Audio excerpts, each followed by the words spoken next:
is good, everybody?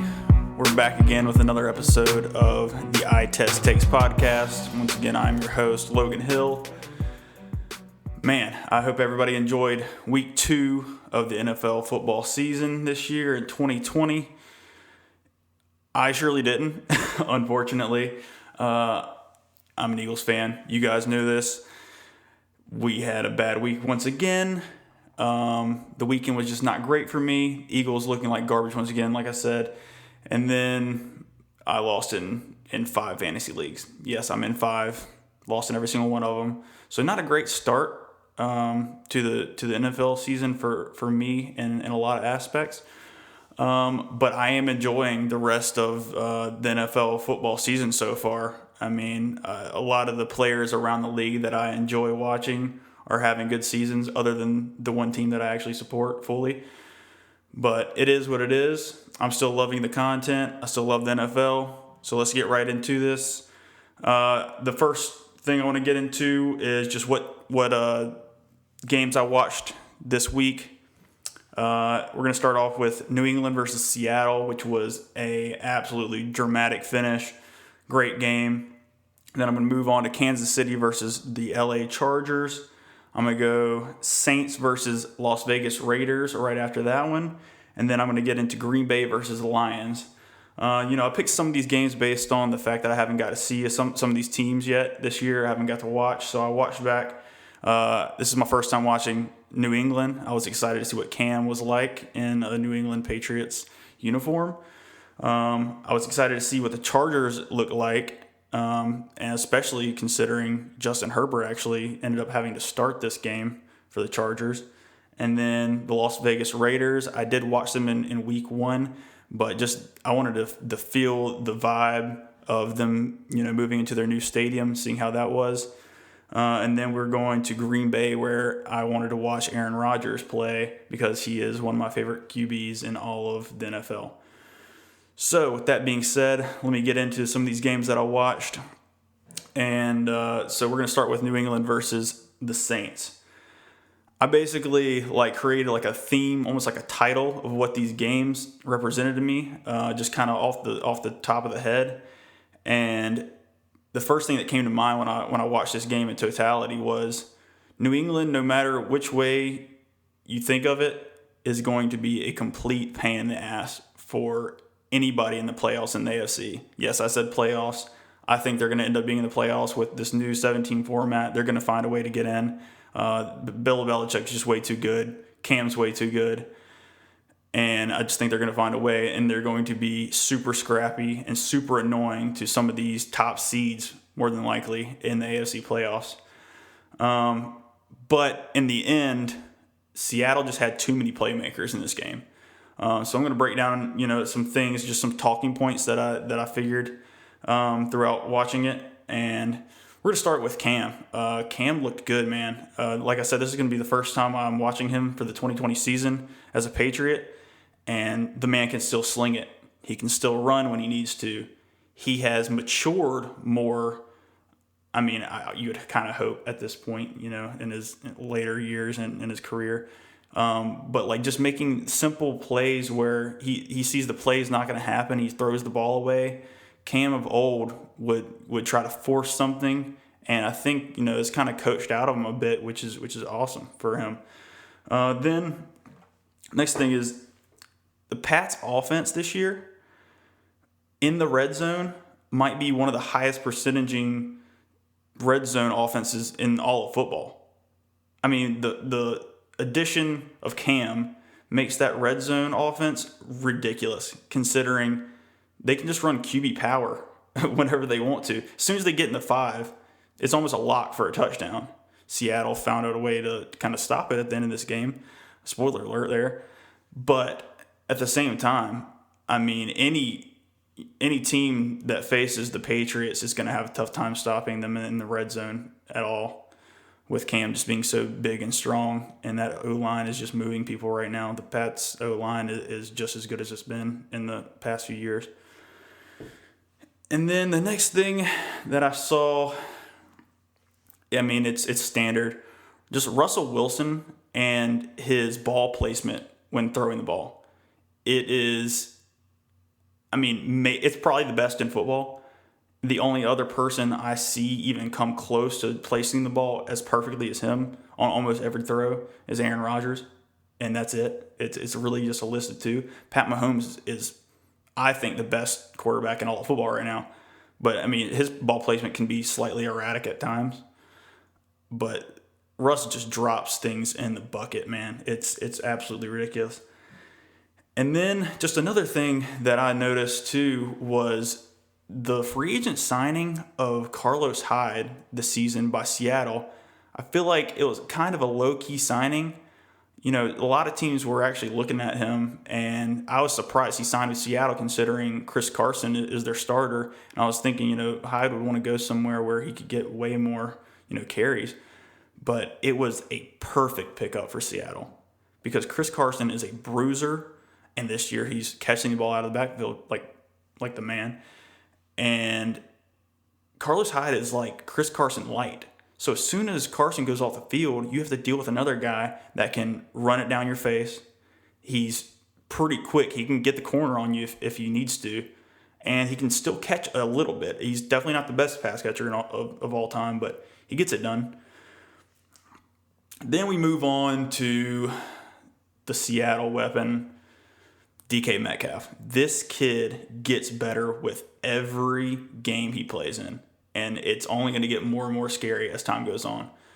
That deep ball that Russ threw to him with Stephon Gilmore in coverage deep down the field, the way he had to adjust to that because Russ underthrew it. He did. And just to keep the focus, and Stephon was right in his hip pocket. Like, if Stephon would have just, been able to turn around at all, he probably could have batted it or maybe even intercepted it. But Metcalf, kept his focus, caught the ball, and then finished it by breaking that tackle and going right into the end zone. This kid's going to be special. He's unbelievably physical. For a guy to separate on Stephon Gilmore, you got to be special. So it's going to be hard for teams this year to cover him when the reigning Defensive Player of the Year is having trouble with him. And the next thing I noticed was the Pats offense. It is good, but it is limited. They're going to beat up on a lot of teams that aren't as talented as them. That's just going to be the way it is. Josh McDaniels is a very good play caller, very creative. So they're going to kill teams where, they just don't have the talent. But there's going to come a time where that offense is going to need a vertical threat. They're going to need to expand that offense a little bit. And I don't know if it's something they can get maybe at the deadline if they're looking towards the playoffs. But if they can get a deep threat to kind of expand the field and spread the field out a little bit for them, they're going to be trouble too. And they're going to be trouble anyways. But if they can just get somebody to open up, take the top off, it's going to be nice. And then we come to, I said it last week, but Jamal Adams shows back up in this game and just puts everybody on notice. This guy, from what I basically tracked, single-handedly erased 6 points from the Patriots yesterday, or on Sunday, I should say. This guy was able to open field tackle Cam Newton in the red zone to force a field goal. And it's just the little things. He was also able to get Cam down on a 2-point conversion. It's craziness. Jamal Adams makes plays everywhere he goes, and he's just a great tackler. He can thump when you need him to. He can cover pretty well. He got beat a couple of times in this game, but that's going to come with the territory when they ask you to do so much, there in Seattle. And he's new to the system, so he doesn't know all the ins and outs of it just yet. So it's going to come with time, and he's perfect for that defense, man. It's really changed them for sure. And then the last thing was really I just wanted to praise Julian Edelman a little bit here. This guy was making plays all game long. He was the difference maker for that Patriots offense because they couldn't really do much. But Cam was just slinging it to Edelman, and Edelman was making unbelievable catches. I mean, he had some diving catches that were ridiculous. I don't know if he can keep it up all season because that was just like a 1,000% effort on that game. It felt like a playoff game. So maybe it was just the adrenaline of that, but Edelman showed up and he showed out. But like I said, Seattle was just a little bit too much for the Patriots this time.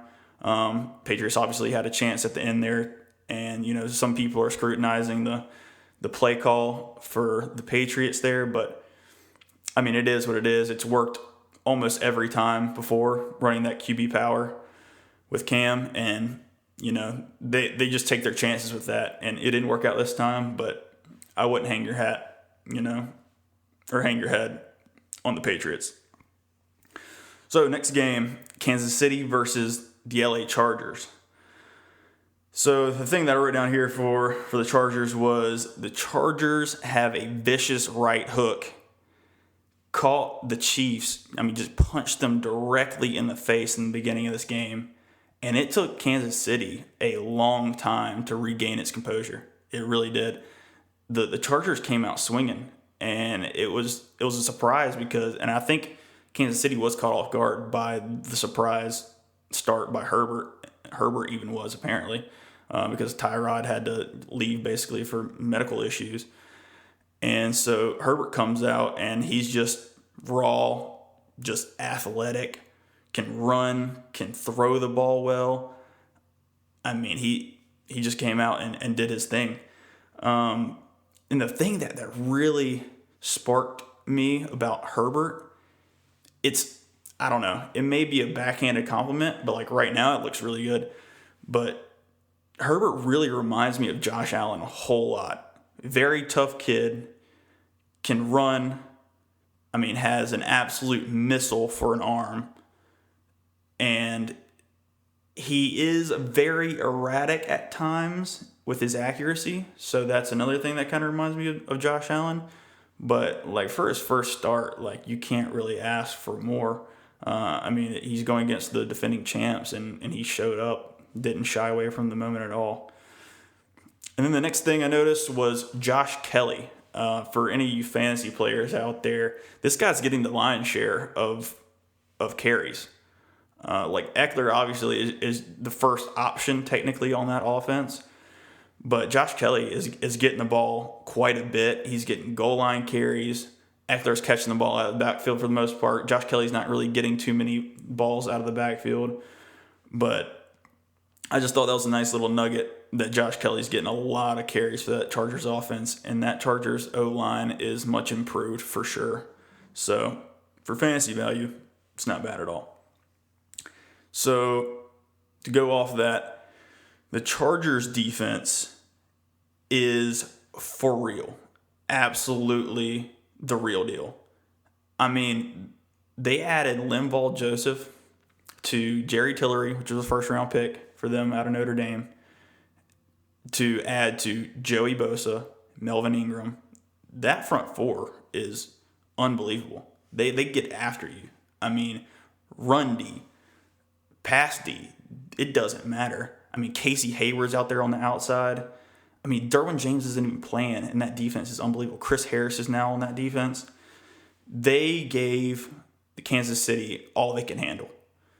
And they've played Kansas City tough the last few years, and it's not going to get easier for Kansas City or any team in the league that plays the Chargers, because their defense, I'm telling you, it's unbelievable. They will stuff you, and they made you one-dimensional. They made Kansas City one-dimensional because Kansas City, obviously with Mahomes and Andy Reid, that passing attack, they love to go deep, and they didn't allow it to happen. They said, all right, Mahomes, I know you can throw the ball deep, but we want you to methodically go down this field and score on us, and then we'll give you your due diligence. So that was, the Chargers defense is awesome. And then basically, because the Chargers was able to hold Mahomes and that offense early in the game, Mahomes comes back and he makes one of the most ridiculous throws of the football season of the last few years, honestly. This guy's rolling to his right, full sprint, throws it, 55, 60 yards in the air, and the cornerback is all over Tyreek Hill, and Tyreek goes up and gets it. And it's one of the most ridiculous throws of the year, for sure, so far. We're in week 2, but I don't know if anybody's going to beat that throw this season. It could happen, but that was just crazy. And just Mahomes from then on, after that, it kind of got him going energy-wise. And from there on out, Mahomes is going to Mahomes. That's just what happens. That's what Kansas City does. Ask the Titans. Ask the 49ers. What happens when you have a lead against Kansas City? It evaporates because Mahomes makes plays, and there's nothing you can do about it no matter how good your defense is. So that's honestly just what happened in this game. Is just Mahomes finally got into a rhythm. He figured out what he needed to, and he got the ball to his playmakers in between, the defenders, because, like I said, they weren't letting anything go over their head for the most part, other than that one miraculous throw that he had. And it's just, when you're playing Kansas City, no lead is safe. And that's just Kansas City. That's a game that almost every other team in the league probably drops right there, because it was a struggle the entire game, but Kansas City finds a way to pull it out. So now we're going to Saints versus Las Vegas Raiders. And basically name this new team, new stadium, referring to the Raiders, because the Raiders look good, man. They did. I was a little skeptical watching them against the Panthers in week 1, because the Panthers they're just young. Their defense is not very good, so I didn't know what to expect coming into a game where the Raiders got to play a real contender. And they surprised me. They really did. But I will say, the first thing that actually popped out to me on this game, and it's happened 2 weeks in a row now, and it's like super just off the wall and random. But the one guy that keeps popping to me when I see Saints tape is their special teams ace, Deontay Harris, because he is just lightning fast. He's the fastest player I think I've seen on TV. Like, Tyreek Hill's super, super fast. Maybe it's just this crazy combination of quick and fast that Deontay Harris has. But the Saints need to get this kid the ball some more.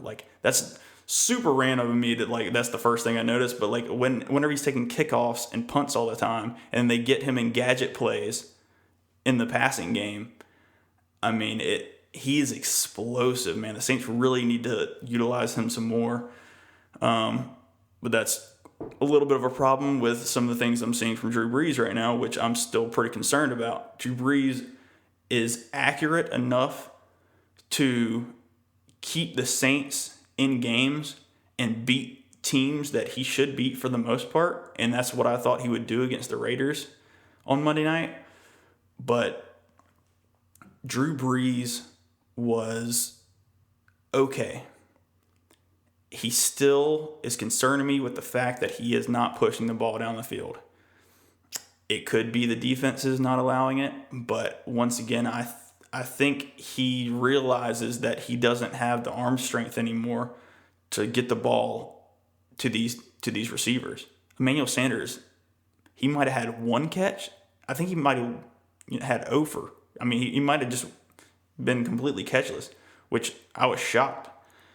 Because, he's sort of a deep threat for them, but he had 0 catches. Drew Brees is ripping up the middle of the field, but that's exactly what the Raiders wanted him to do, was just keep everything inside and make them drive the ball methodically down the field. And Drew Brees is usually very, very good at that, and they were able to put some points up, but the Raiders were able to put up more points.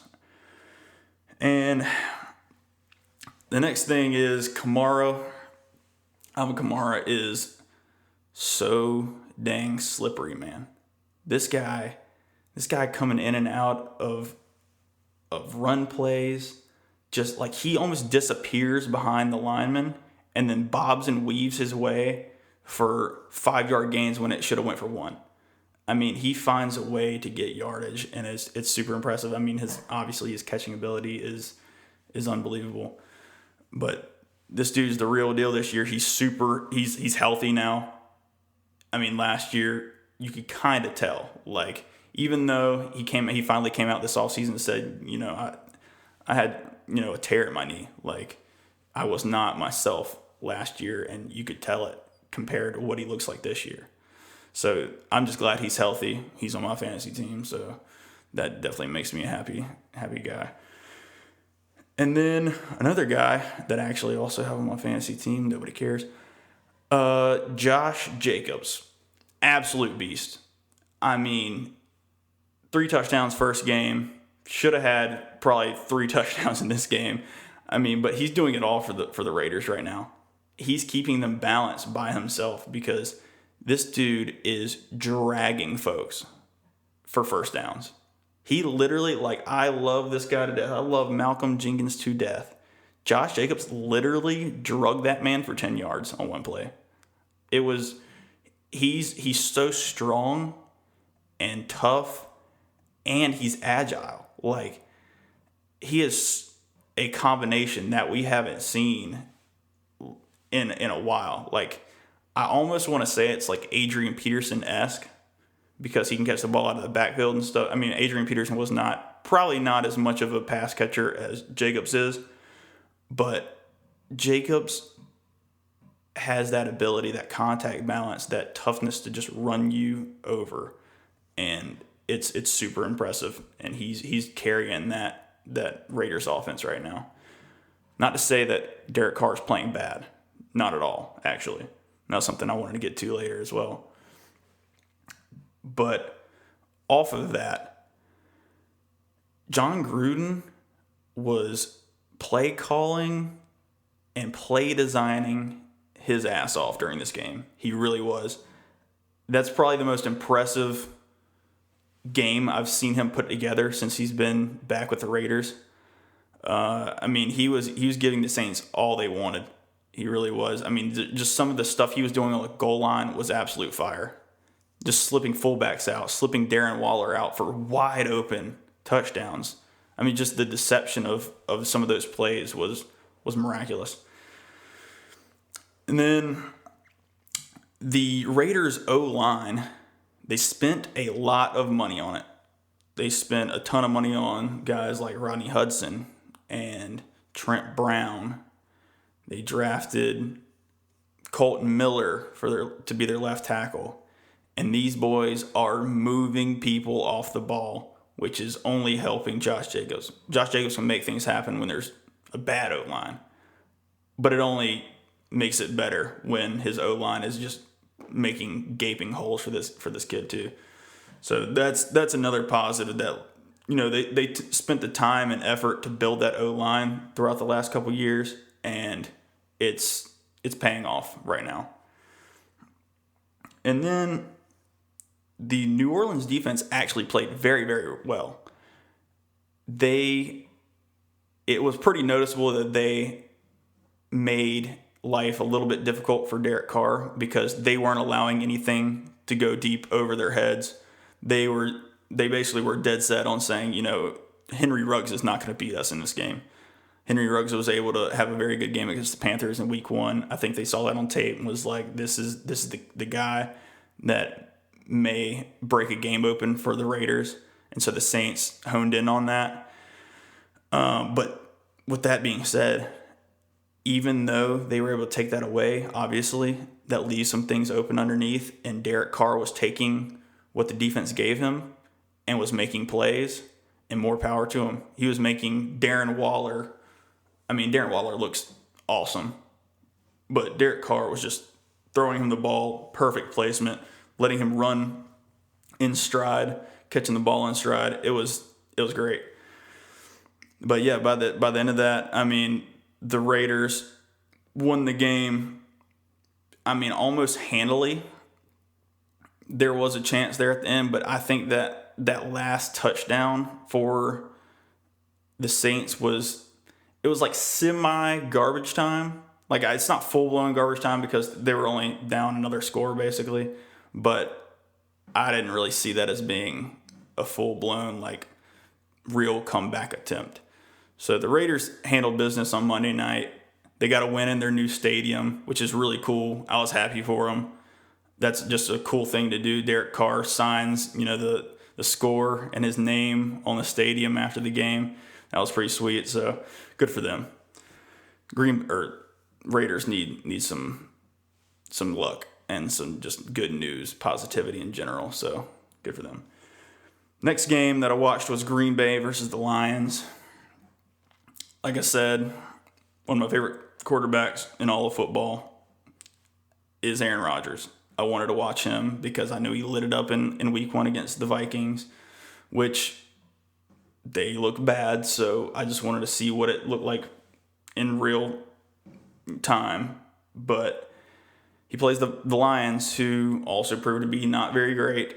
Unfortunately, I really like Matt Stafford as well. So it just hurts me to see the Lions losing the way they do every year. Like game 1, DeAndre Swift drops that ball. It's really disappointing.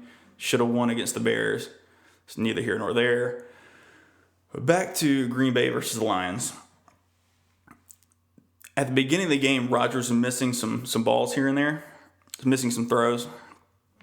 But I chalked that up due to the aggressiveness in which the play calling was. And I can deal with that. If Rodgers starts out slower, really for any matter, any QB that starts off slow because of how aggressive play calling is, I can usually deal with that, because as long as they're not missing super wide open stuff on conservative play calling, that's just annoying. But if they're trying to get some aggressive things going so that it can open up later in the game, that's good on me. So Rodgers started out a little slow, but he definitely got into a rhythm late, and it was pretty much over. Because this game was the full-blown Aaron show.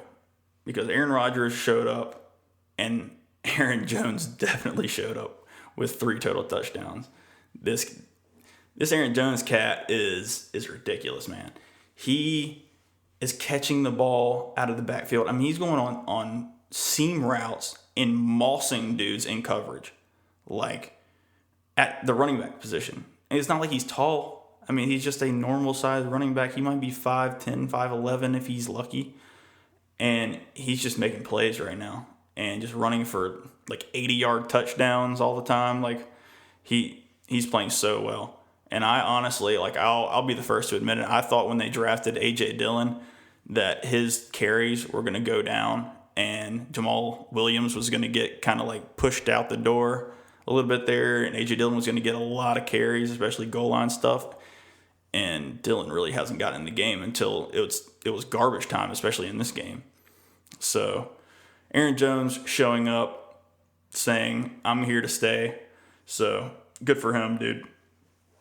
And then I will say, after watching Lions versus Packers, the Lions offense is actually pretty good. Like, way better than I was expecting to see it.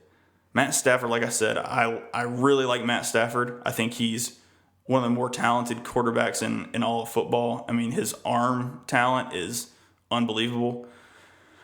But this Lions offense, like, surprised me. They have a decent amount of weapons. I mean, Marvin Jones is good. TJ Hawkinson is good. DeAndre Swift is a nice new weapon. Kerryon Johnson can really run the ball, and he played well in this game. He was running the ball well. Adrian Peterson is actually playing really, really well as well.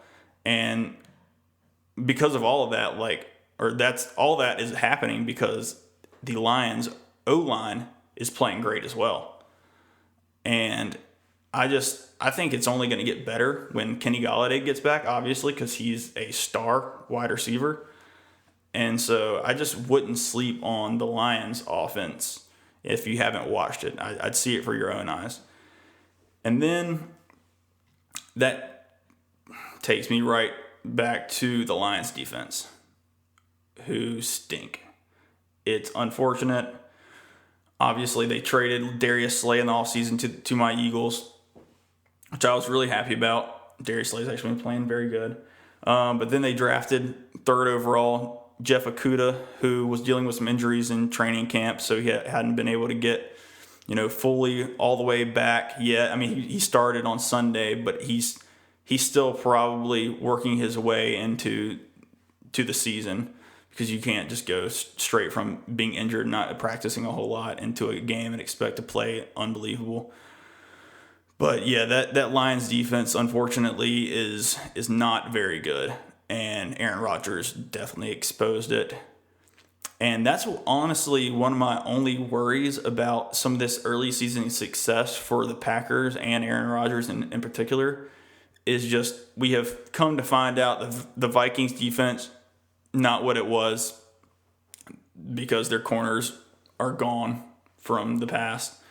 The Lions defense, not very good either. So I'm curious to see when the Packers do end up having to play a team that has a good defense, a good team all around, and see if it's got the same effect. Because the Packers offense is being more aggressive, and I appreciate that. I think Matt LaFleur went back to the drawing board this offseason, was like, we got to figure some things out. And Aaron Rodgers has come out absolutely slinging this year, and he looks honestly better than he has in the past 4 years. He looks pretty rejuvenated, actually.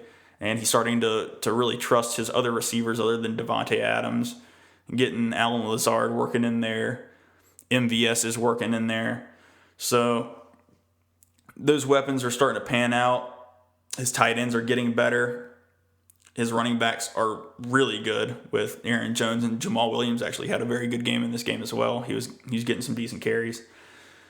And like I said, I just want to see this against an actual quality opponent, a full balanced team where there's a good offense, good defense, because I want to trust my eyes with how good Aaron Rodgers and that offense has looked, but I'm not too sure just yet.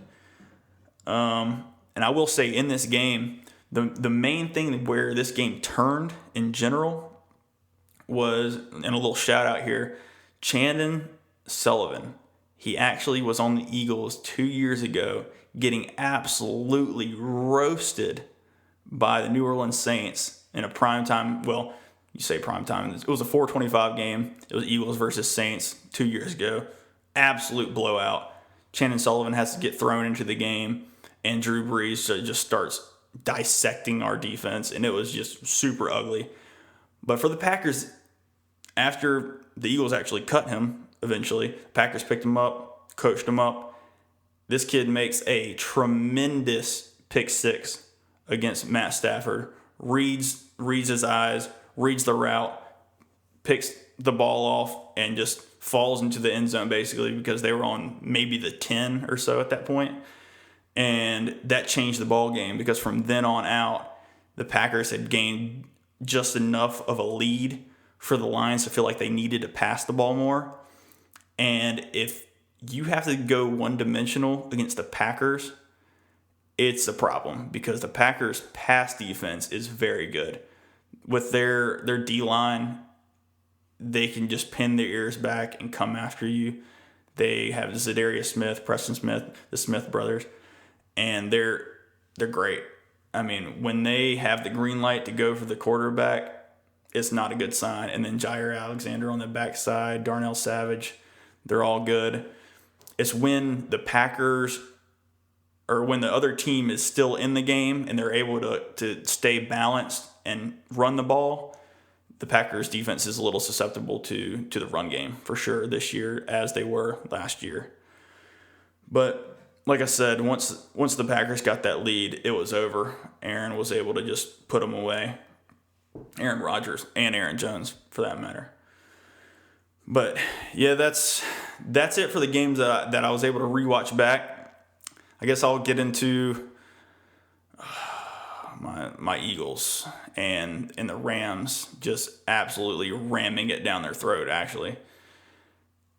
The Rams came out and did basically the same thing they did to the Cowboys in Week 1. They tested the discipline of the linebackers and safeties, and the Eagles absolutely failed the test. It was atrocious. And it was very frustrating to me because, in my opinion, that Rams offense that Sean McVay has put together is like the perfect offense that Carson Wentz should actually be operating in as well. It's short stuff, quick game, screens to start the game to kind of get Jared Goff into a little bit of a rhythm. And then as the game progresses and he figures out what the defense wants to do with some of that stuff, then they open it up, take some deep shots here and there. And I think that's exactly what Carson Wentz needs. And right now, the play calling for the Eagles is okay, but it's not as catered to his abilities as the Ram offense is catered to the abilities of Jared Goff. So it was just frustrating to watch. I mean, the Eagles safety, Roddy McLeod, comes out after the game and basically says something along the lines of, we were not surprised at the things the Rams did. When if you watch that game back, you would think that they were surprised because people are running wide open down the field after every play action fake.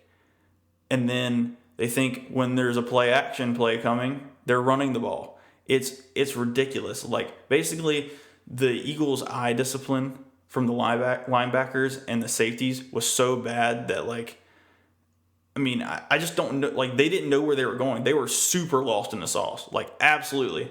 Anytime it was play action, they thought they were running the ball. And that's just, like, at some point, you have to catch on to some kind of tendency here or there. Maybe it's just McVay is just unbelievable at disguising and making everything look the same, and that's the intention, obviously. But you think at some point they'd stop some of it, but it was just linebackers getting torched for TDs. Tyler Higbee goes for 3 touchdowns. They couldn't stop anything. And then Carson Wentz, once again, just not looking good. Like, he throws a pick basically a little bit outside the red zone. Basically, we were on like the 25, and he tries to fit a ball into double coverage that, you know, it was just a meathead play. Like, I'm going to fit this ball in because I have a great arm. And he does. Like, he absolutely does have a good arm. But there's just some decisions you gotta stray away from. The cornerback did make a great play on the ball to intercept it, but we had just regained momentum in this game. The Eagles did, I should say. And to make that decision when we're driving down the field to go score, to go take the lead back, which we hadn't had all game long, to make that decision to throw it into double coverage and just risk it all right there, that was the turning point of the game. From then on out, it was downhill. I mean, it was a nightmare to watch. So I'm not exactly impressed with the Eagles start. I'm not impressed with my fantasy football team start. So hopefully it turns around. Next week, the Eagles actually have the Bengals. So if we lose to them, I can just see it now. Joe Burrow gets his first NFL win on Sunday. Oh, my God. Just end it. So, with that being said, that's all I got for today. This was, once again, another episode 2, week 2 of the NFL season in 2020. I appreciate everybody tuning in, listening, watching, whatever you're doing from YouTube. We're going to try to get these on all the podcast platforms at some point in the near future. Follow me on iTestTakes on Twitter at iTestTakes. Follow me on Instagram at iTestTakes as well. But yeah, that's it. I appreciate you guys listening. See ya.